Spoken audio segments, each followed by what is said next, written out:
This episode is brought to you by Charles Schwab. Schwab's passion for serving clients is more than just standard practice. It's part of who they are. With transparent pricing, 24/7 live support, and a satisfaction guarantee, the people at Schwab go the extra mile to help you on your investing journey. They are not just financial people. They're people too. Learn more at schwab.com/whyschwab. All right, everyone. We're in the home stretch before the holidays, and I've got one more of our favorite episodes to share with you as a holiday treat. This is a fun one about pop music star Dua Lipa.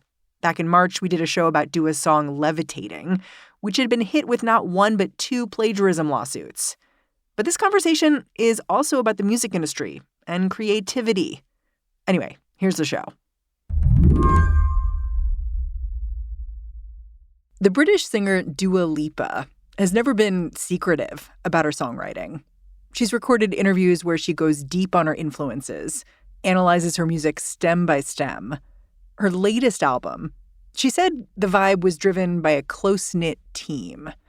They opened up their recording session by playing around with some tarot cards, and they powered through it all on a donut-fueled sugar high. This recording session produced a mega hit, which, if you have not been living under a rock for the last year, you've definitely heard.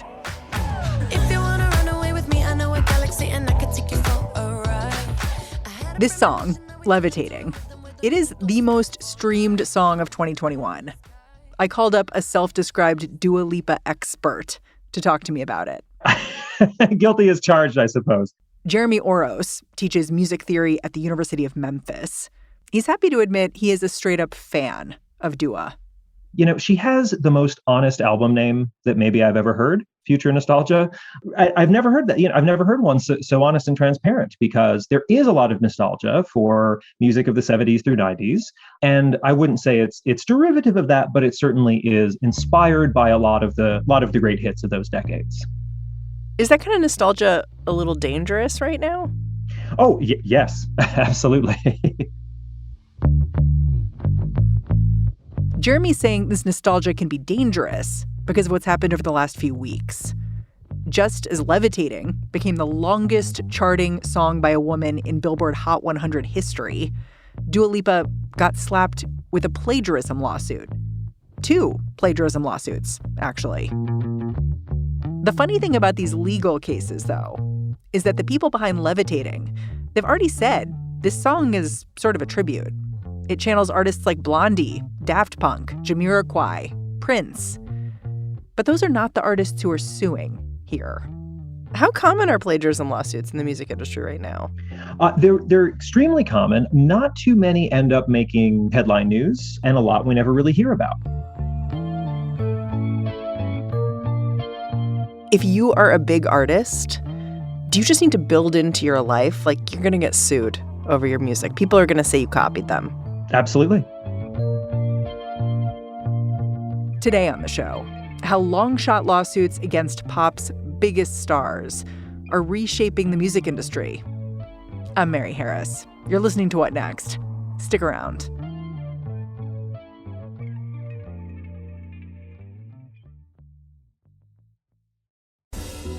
This episode of What Next is brought to you by Season 3 of The Relentless, a podcast from Slate Studios and Century 21 Real Estate.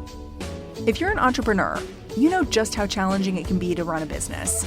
It can feel like there are insurmountable hurdles at every turn. So, how can you cut through the noise and use those obstacles as fuel for new opportunities? This season of The Relentless teaches you how to move fearlessly. Join author, entrepreneur, and returning host Kristen Meinzer as she talks to everyone from athletes to CEOs who share how they have used strength and motivation to find success in the face of adversity. Be sure to check out the first episode, where you'll learn how venture capitalist and author Catherine Finney became one of the first Black women to have a successful 7-figure startup exit. Whether you work in sales or are simply interested in what it takes to transform fear into inspiration, The Relentless will inspire you to take that leap and move fearlessly. Season 3 of The Relentless is out now. Listen and subscribe wherever you get your podcasts.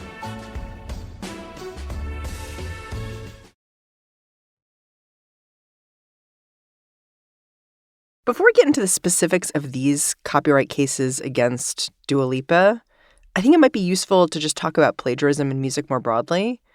Like, what are the red lines here?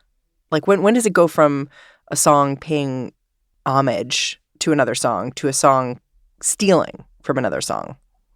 Yeah. So in US case history, when there's something that an average person who's serving on a jury can hear, and if someone on a jury or if a majority or unanimous jury happens to say, yes, I believe these two are too similar, so that this artist must have heard this song from the other. And usually that's manifest in melodic similarity, because melody is something that the average listener can hear. You don't have to be a musician, and you don't even necessarily have to be able to carry a tune to hear the two melodies are similar.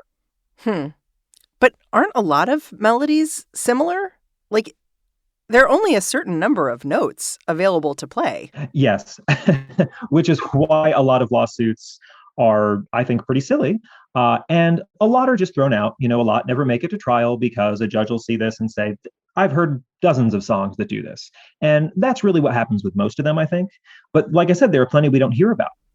There's also the issue of intent, too, right? Do you need the songs to be both similar and there need to be an intent on behalf of one artist to steal from another artist, essentially? So you hit the nail on the head with those two things. Similarity and intent are the two things that matter the most. However, sometimes one of those alone can be enough for a successful copyright infringement lawsuit. So George Harrison was sued along with Billy Preston for his song, My Sweet Lord. My sweet Lord. My Lord. And the judge ruled that it sounded a lot like the Chiffons tune, He's So Fine. He's so fine. Wish she were mine. And it did sound a lot like the Chiffons tune.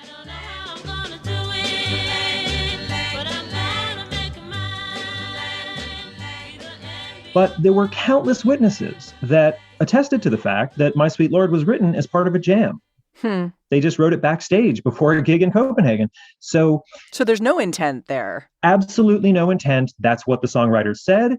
But the judge said, well, this was a huge hit in the US and the UK. That's where you two guys are from. So clearly you could have had access to this. And even if you weren't thinking of it, you've infringed on the copyright of this song. Part of what makes it so easy to infringe on a song's copyright, even if you're not thinking about it, is that in Western music, there's a limited number of combinations that sound pleasing to most people. So if you make music that hits your ear just right, someone else has probably written that music before. The music of the late 50s is a good example here. If you turned on the radio, most songs you'd hear would start up with a standard doo-wop progression, something like this.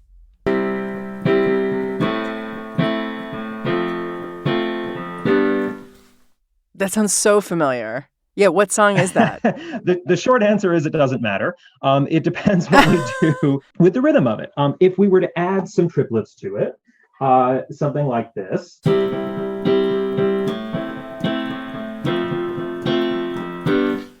that would be, Earth Angel would be the most famous example. But it could be just about any song that was on the charts in the late 50s or early 60s.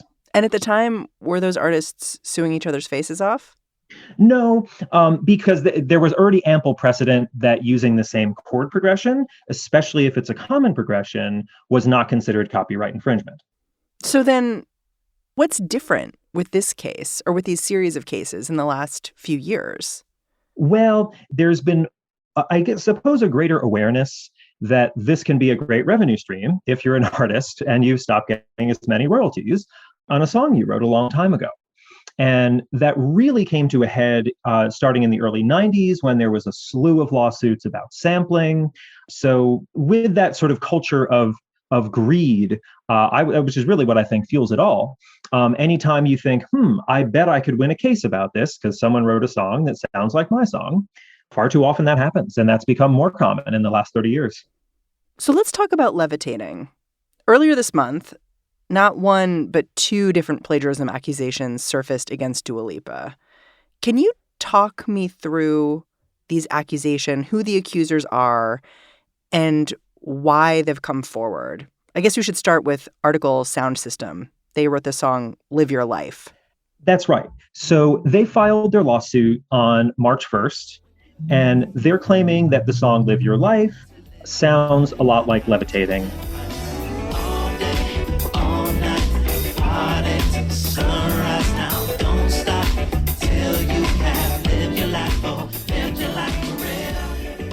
It does, to be fair. It does. Oh, absolutely it does. Yeah. And in this case, there are harmonic similarities, there's melodic similarities, the rhythm's similar. It is, however, short-lived, but there is a significant similarity. Huh. So talk to me about the similarity here and why this group decided to sue. Well, why they decided to do, I think they just viewed this as a gold mine. Either that or they wanted the exposure. But there really is a significant similarity. It's just during the chorus of each song. And it's about 3 or 4 measures that are significantly similar. And so this is how Live Your Life sounds.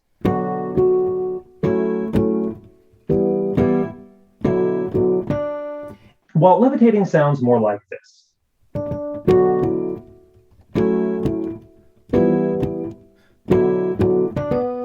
So that's really the difference between them. Not much difference. Not much difference, yeah. And it's just a sliver of the songs, we should say. It's not the whole song. Yeah, no, not at all. The rest of the songs sound nothing alike. So no, the songs have very little in common besides that. They do happen to be in the same key, which makes them sound even more similar. So that's one thing that I think they feel like they have a better case, and they believe maybe it's less likely that it's a coincidence because they're in the same key. Other songs use this same chord progression, right? Like I saw another musical expert quoted basically being like, oh yeah, there's like a No Doubt song that uses the same chord progression. There's just, it's not uncommon. Yeah, there's a No Doubt song, there's a Halloween song, there's a DNCE song, there's a ELO song. Yes, this is an incredibly common chord progression. So it's not distinctive. No, it's not. And because this chord progression is not distinctive, there's no tread on the tires for this case if it were just the chord progression. The fact that the melody is similar to gives it a little bit more teeth. But without the melodic similarities, there's absolutely nothing here. So do you find this accusation from Article Sound System credible? Not really. The thing is, there's no intent here. Article Sound System was not that widely known. They didn't have a #1 hit on the pop charts. They weren't played on any of the same radio stations that someone like Dua Lipa would have been played on. They're a little-known reggae band from Florida. Right. Right. So it's really unlikely that Dua Lipa or anyone in her camp had heard this song ever before. What's most likely, at least according to Adam Neely, he says that both songs sound a lot like Outkast's Rosa Parks, which I think is true. So since there is similarity between them, it's more likely that if they got an idea from anywhere, it was from Outkast rather than from one another. Huh. Okay, so let's talk about this second case. Linzer Brown and their song Wiggle and Giggle All Night. I was walking down the street when I saw this handsome soldier boy winkle, winkle, winking at me. He said, I'd like to make a date. I said, so sorry, but his lady said, what's the matter, baby? Ain't you free? Ain't you free? Which I had never heard of until I went and looked it up on YouTube. Well, me neither. I never heard of any of these songs before. So Wiggle and Giggle All Night, it's a song from 1979. And the rhythm of the vocal melody is quite similar to Levitating. The rhythm? Yes. So like how you syncopate your voice?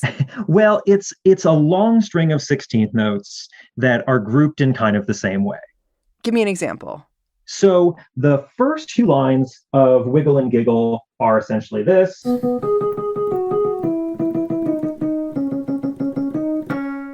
And the first line of Levitating is.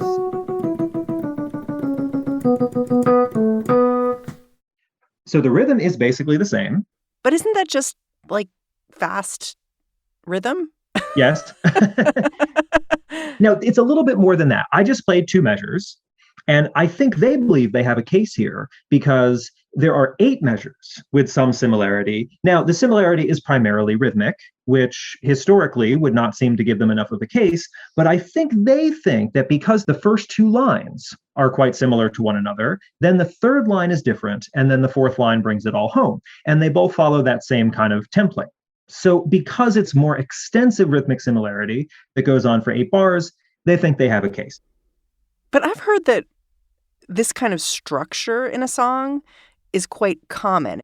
Right. So this is one of the most common verse structures that exists, where there are 2 lines that sound kind of similar. The third one does something different, and then the fourth line brings it home. If there is a more common way to structure a verse, I'm not aware of it. Well, so given all this, how credible is this second accusation? In terms of musical similarity, it is far less credible, I would say. However, in terms of how the legal complaint is written, it is in some ways more credible. What do you mean? Well, the Article Sound System lawsuit does not have any music notation in it. So they didn't hire, someone like me to transcribe them and look at them together. Whereas the Brown and Linzer lawsuit, they do. So one of these artists is just kind of going for it and seeing what they can do or get. Mm-hmm. And the other one is maybe making a more serious attempt here. They are. And the thing about Brown and Linzer, this isn't their first rodeo. I mean, there was a song that came out that actually did plagiarize their song Wiggle and Giggle All Night. And it was in Spanish. Maybe they were just hoping that no one would notice. But the verse is almost exactly the same. It's just in a different key and with different words. And did they win when they challenged that song? Yes, they won that case in 1987. And according to the letter of the law and precedent, that was a fair case where they won the copyright infringement claim. Absolutely. I read one lawyer who looked at these cases and basically said, in a normal world, I'd say there's a very slim chance that these kinds of cases would succeed against this Dua Lipa song. But that now you kind of have to add a little asterisk to that because there has been so much litigation in the last few years that it's upended what these cases look like once they get in front of a judge. Do you agree with that? I do. If you would have asked me this 5 years ago, I would have said these cases are frivolous and there's no way that they go to trial. Now that the blurred lines ruling happened and was upheld on appeal, it's really hard to predict what'll happen.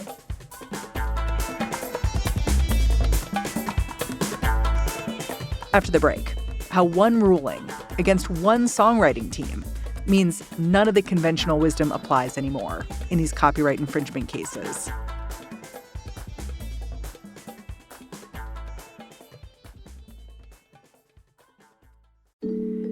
Support for this podcast comes from Wise, the universal account that lets you send, spend, and receive money internationally. With one account for over 50 currencies, who exactly is Wise made for? It's made for Austrians uprooting to Australia, Swedes safarying in South Africa. It's made for business in Tokyo and pleasure in Miami. Wise is made for people without borders, people who believe that using your money should be easy, even if life gets complicated. You see, with Wise, you always get the mid-market exchange rate, with no markups and no hidden fees, helping you save on currency conversion wherever your money takes you. Wise, it's the account that's made for the world. Join 13 million customers and learn how the Wise account could work for you at wise.com/whatnext. This episode is brought to you by Charles Schwab. Schwab's passion for serving clients is more than just standard practice. It's part of who they are. With transparent pricing, 24/7 live support, and a satisfaction guarantee, the people at Schwab go the extra mile to help you on your investing journey. They are not just financial people. They're people too. Learn more at schwab.com/whyschwab.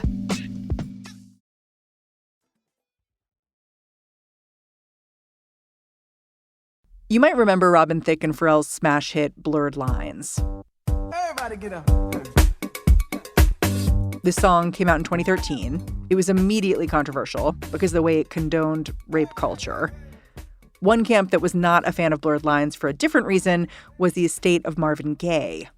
Gaye's family listened to this song, and they thought it ripped off the song Got to Give It Up.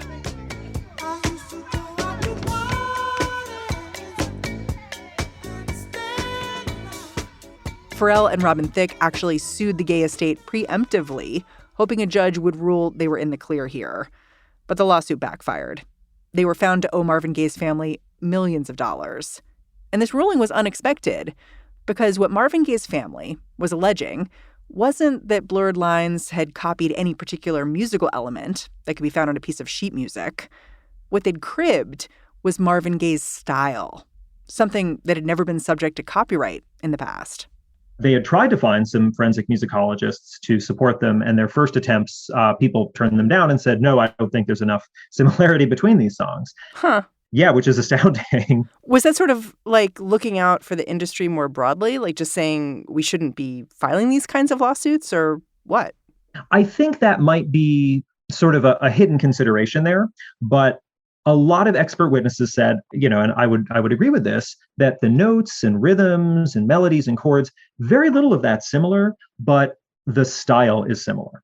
So in terms of musical similarity, that's really limited. In terms of intent, however, there was correspondence between the songwriters that said, hey, do you know Marvin Gaye's Got to Give It Up? Let's make something that sounds kind of like that. Oof. It's like a smoking gun.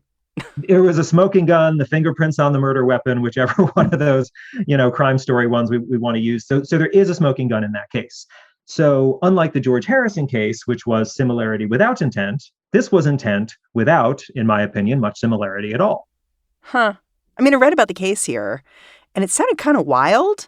Like Marvin Gaye's estate turned up and they had made their own jingles out of the songs to kind of be really clear with people about how similar they were. And then Robin Thicke would play piano and try to, plink out this is how similar songs are. This is how music works.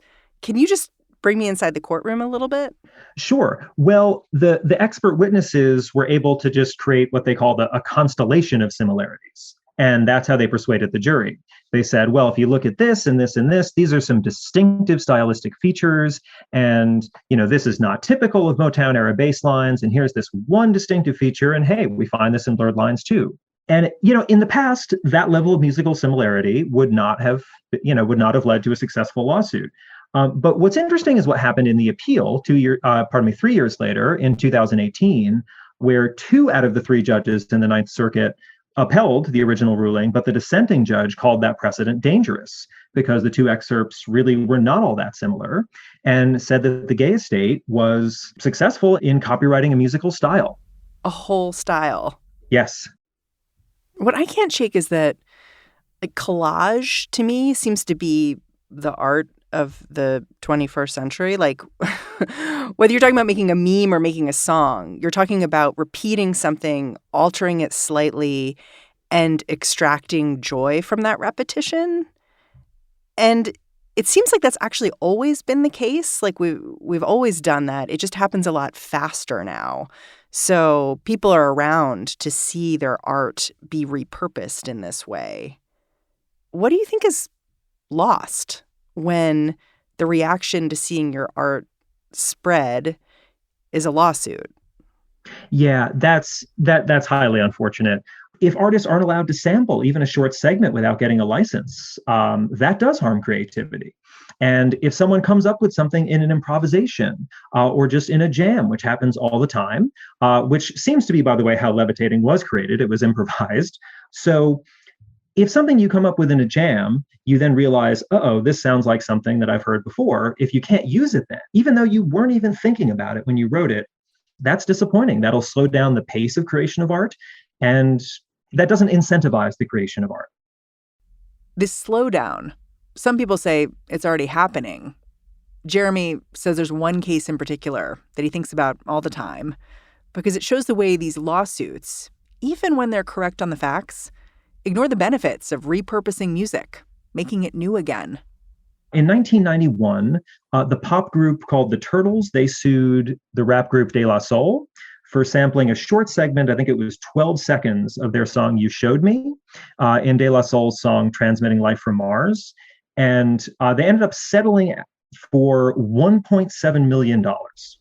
Poof. And, why is this a problem? I mean, did they sample without permission? Yes, they did. But did that do the Turtles any harm? Hardly. If anything, it created a new market for the Turtles song. It did them a favor. It didn't do them any damages. They weren't losing any money from someone sampling their song. So they really had only to benefit from that. And that seems to be the case with Article Sound System now, too. They have only to benefit here. They've already benefited, whether or not they win, whether or not they get songwriter credit, whether or not they get any cash in a settlement. Now people know who they are. But they may say the only reason people know who they are is because they sued. Absolutely. It's kind of like a vicious circle here. Yeah. Won't argue with that.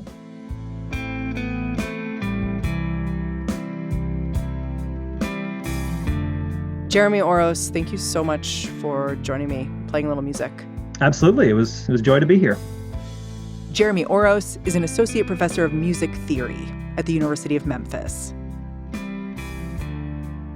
Dua Lipa's lawsuits have not been settled. In November, her lawyers filed a motion to dismiss one of them, the one from Article Sound System, claiming that Dua Lipa and her team never previously heard the song they allegedly plagiarized. But both cases are still pending, and copyright lawsuits in the music industry keep piling up. Last week, Taylor Swift was able to drop a plagiarism lawsuit that had been going on for 5 years over her hit song, Shake It Off. Right around the same time, rapper DaBaby was hit with a lawsuit over his song, Rockstar. And that's our show. This 2022 Look Back episode of What Next was produced by Mary Wilson, Carmel Delshad, and Elena Schwartz, with help from Laura Spencer and Anna Rubinova. Our new production team includes Madeline Ducharme, with help from Anna Phillips, Jared Downing, and Victoria Dominguez. Our head of ad production is Ben Richmond. Have a great holiday.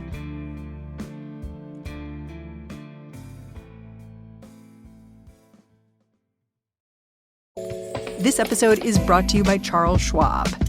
Schwab's passion for serving clients is more than just standard practice. It's part of who they are. With transparent pricing, 24/7 live support, and a satisfaction guarantee, the people at Schwab go the extra mile to help you on your investing journey. They are not just financial people. They're people too. Learn more at schwab.com/whyschwab. This episode is brought to you by Best Buy. Whether you're searching for exciting gifts or trying to snag the hottest holiday deals, Best Buy is here to help. From air fryers for the aspiring foodies in your life to smartwatches your fitness friends will love, Best Buy is your gifting destination for everyone on your list. Best Buy makes it easy to get your gifts how and when you need them with free next-day delivery on thousands of items, as well as same-day delivery and in-store pickup options. Shop great deals on gifts now at Best Buy.